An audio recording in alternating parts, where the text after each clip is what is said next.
ఈరోజు వైజాగ్లో రాష్ట్ర స్థాయి పోటీలు ప్రారంభమయ్యాయి. సో సచివాలయ స్థాయి నుంచి రాష్ట్ర స్థాయి వరకు క్రీడాకారులందరూ కూడా పోటీ పడి ఆడి ఈరోజు ఈ స్థాయికి రావడం చాలా సంతోషంగా ఉంది. ఎందుకంటే క్రీడల పట్ల అభిమానం ఆసక్తి ఉన్న జగన్మోహన్ రెడ్డి గారు యువతకి క్రీడల పట్ల ఆసక్తి అవగాహన పెంచడమే కాకుండా ఆరోగ్యమైన అంటే హెల్తీ లైఫ్ స్టైల్ని అలవాటు చేయాలన్న ఉద్దేశంతో ఈ ఆడుదాం ఆంధ్ర అనే ఒక కార్యక్రమాన్ని రూపుదిద్ది దాదాపుగా 120 కోట్లని దీనికోసం కేటాయించి ఈరోజు మీరు చూస్తే కాన్స్టిట్యున్సీ స్థాయిలో జిల్లా స్థాయిలో ఇప్పటికే గెలిచిన వాళ్ళందరికీ కూడా క్యాష్ ప్రైజ్తో పాటు మెడల్స్ ఇవ్వడం మీరు అందరూ కూడా గమనించారు. అలాగే సచివాలయ స్థాయి నుంచి బేసిక్ కిట్స్ టీషర్ట్స్ క్యాప్స్ ఇవ్వడమే కాకుండా నియోజకవర్గ స్థాయి నుంచి ప్రొఫెషనల్ కిట్స్ టీషర్ట్స్ క్యాప్స్తో పాటు మెడల్స్ ప్రైజ్ మనీ కూడా ఇవ్వటం మీరు గమనించారు. సో దాదాపుగా 12.5 కోట్ల రూపాయలని క్యాష్ ప్రైజ్గా ఈరోజు క్రీడాకారులకు అందించి క్రీడల పట్ల వాళ్ళకి మరింత ఆసక్తి పెంచే విధంగా ఒక మంచి ప్లాట్ఫామ్ని ఇవ్వటమే కాకుండా ఫ్రాంచైజీతో ఈరోజు ఎవరైతే ఈ 5 గేమ్స్లో ప్రతిభ చూపించారో వారిని నేషనల్ ఇంటర్నేషనల్ లెవెల్ క్రీడాకారులుగా రూపుదిద్దడానికి ఈ ఫ్రాంచైజీతో టైఅప్ చేసుకున్న విషయాన్ని కూడా మీ అందరికీ కూడా ఇప్పుడే తెలియజేయడం జరిగింది. సో ఆడుదాం ఆంధ్రాతో గేమ్స్ని కూడా యువతకు అందించారు. ఇంతవరకు యువతకి క్వాలిటీ ఎడ్యుకేషన్ ఇచ్చారు, అలాగే క్వాలిటీ మెడికల్ సపోర్ట్ ఇవ్వడం జరిగింది. అలాగే మీరు చూస్తే ఆ కుటుంబాలకి సంక్షేమ పథకాలతో వారున్న ప్రాంతాలకి అభివృద్ధిని కూడా ఇచ్చి జగనన్న ఏ విధంగా ఆశీర్వదించారో అవన్నీ ఒక ఎత్తైతే ముఖ్యంగా క్రీడాకారులు రాష్ట్రం విడిపోయిన తర్వాత చాలా ఇబ్బందులు పడుతుంటే ఈరోజు వారికి కావాల్సిన మౌలిక వసతుల్ని కానీ ఇండోర్ స్టేడియంస్ని కానీ అందించడమే కాకుండా వాళ్ళు వెళ్తున్న టోర్నమెంట్కి వాళ్ళకి క్యాంపులు కండక్ట్ చేసి వాళ్ళకి ట్రైనింగ్ కూడా ఫ్రీగా ఇవ్వడం జరుగుతోంది. అలాగే మీరు చూస్తే సమ్మర్ క్యాంప్స్ ద్వారా చిన్నపిల్లల నుంచి పెద్దవాళ్ళ వరకు అందరికీ కూడా వారికి ఇష్టమైన గేమ్లో రాణించే అవకాశాన్ని కల్పించాం. అంతేకాకుండా సీఎం కప్ని నిర్వహించాం నేను మంత్రి అయిన తర్వాత. అలాగే జగనన్న క్రీడా సంబరాలు లాస్ట్ ఇయర్ చాలా ఘనంగా 1 నెల పాటు చేశాం. అలాగే ఈ సంవత్సరం ఆడుదాం ఆంధ్రాతో మొత్తం రాష్ట్రంలో ఉన్న క్రీడాకారులు క్రీడల పట్ల ఆసక్తి ఉన్న అందరూ కూడా గ్రౌండ్లో అడుగుపెట్టి ఈరోజు హ్యాపీగా ఆడుకునే అవకాశాన్ని కూడా కల్పించినందుకు క్రీడా శాఖ ద్వారా అలాగే క్రీడాకారుల ద్వారా జగనన్నకి వీరందరి తరఫున కృతజ్ఞతలు తెలియజేసుకుంటున్నాను. సో ఇది చూసి కడుపు మంటతో ఏడ్చే పచ్చ ఛానళ్ళు ఈ మధ్య చూశాను. జగన్మోహన్ రెడ్డి గారి ఫోటో ఎందుకు బ్యాట్స్ మీద అని అడిగారు. ఒక ప్రభుత్వం చేసే కార్యక్రమం మీద ముఖ్యమంత్రి జగన్మోహన్ రెడ్డి గారి ఫోటో కాకుండా దిష్టిబొమ్మ అయిన చంద్రబాబు నాయుడు ఫోటో పెడతారా అని నేను అడుగుతున్నా. గతంలో చంద్రబాబు నాయుడు ముఖ్యమంత్రిగా ఉన్నప్పుడు ఆయన చేసిన వెల్ఫేర్ స్కీమ్స్ కానీ ఏవైనా ఉంటే అంటే వాళ్ళు ప్రచారం ఎక్కువ చేసుకున్నారు, వెల్ఫేర్ అందించింది తక్కువ. ఆ ప్రచారం మెటీరియల్ మీద చంద్రబాబు నాయుడు ఫోటో కాకుండా చిరంజీవి పవన్ కళ్యాణ్ ఫోటోలు వేశారని నేను అడుగుతున్నా.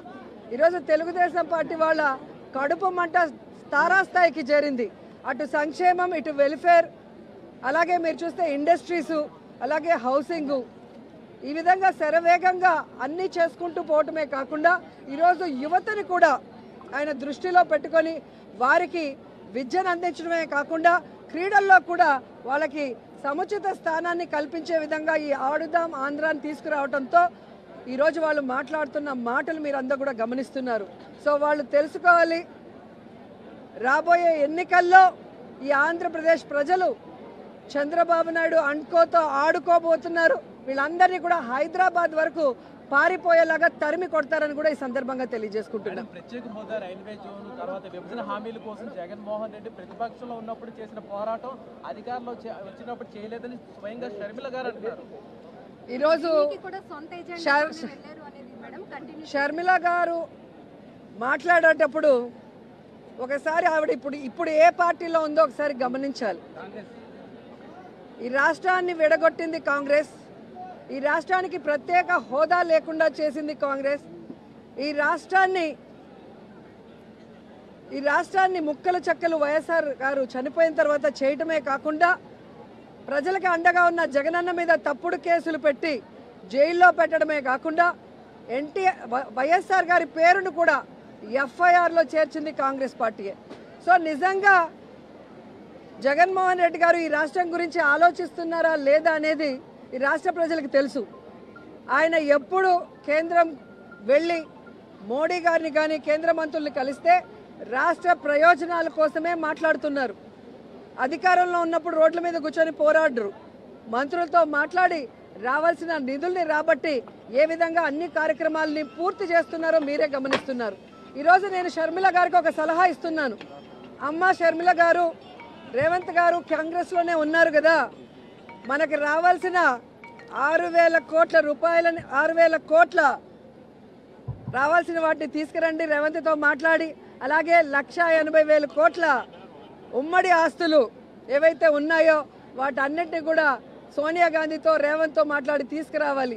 ఊరికే ఆంధ్రప్రదేశ్లో వచ్చి విషం చెందితే ప్రజలు ఎవరు కూడా నమ్మే పరిస్థితి లేదు అని కూడా ఈ సందర్భంగా తెలియజేసుకుంటున్నా.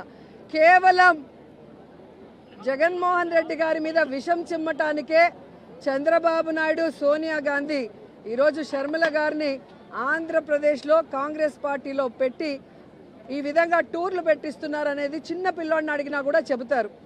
ఎందుకంటే నేను తెలంగాణలో పుట్టాను, తెలంగాణలోనే పెరిగాను, తెలంగాణలోనే పెళ్లి చేసుకున్నాను. తెలంగాణ ప్రజలు నా ప్రజలు. నా జీవితాంతం ప్రాణం ఉన్నంత వరకు తెలంగాణ ప్రజల కోసమే పోరాడతానని ఒక పార్టీ పెట్టి ఈరోజు ఏ లబ్ధి కోసం ఆ పార్టీని కాంగ్రెస్లో విలీనం చేసిందో తెలంగాణ ప్రజలకి చెప్పాలి. ఏ లబ్ధి కోసం తెలంగాణ ప్రజల్ని గాలి కొదిలేసి ఇక్కడ జగనన్న మీద విషం చిమ్ముతుందో కూడా చెప్పాల్సిన అవసరం ఉంది. ఈరోజు కాంగ్రెస్ పార్టీ తరఫున షర్మిల గారు కానివ్వండి, ఎవరు వచ్చినా కూడా వాళ్ళకి జీరో వాల్యూ.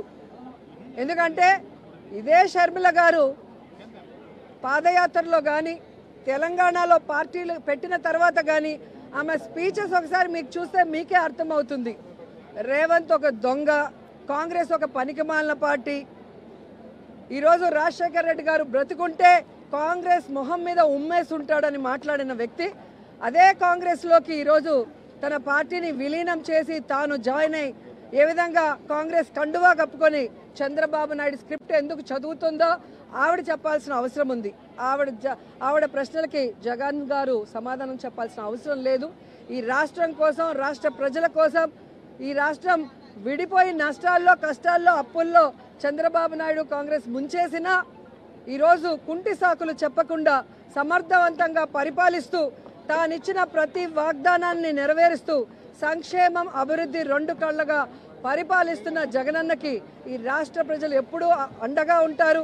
ఆయన మీద విషం చెమ్మడానికి వచ్చే non local politicians Chandrababu Naidu అయినా, పవన్ కళ్యాణ్ అయినా, లోకేష్ అయినా, షర్మిల అయినా వీళ్ళు 2024 తర్వాత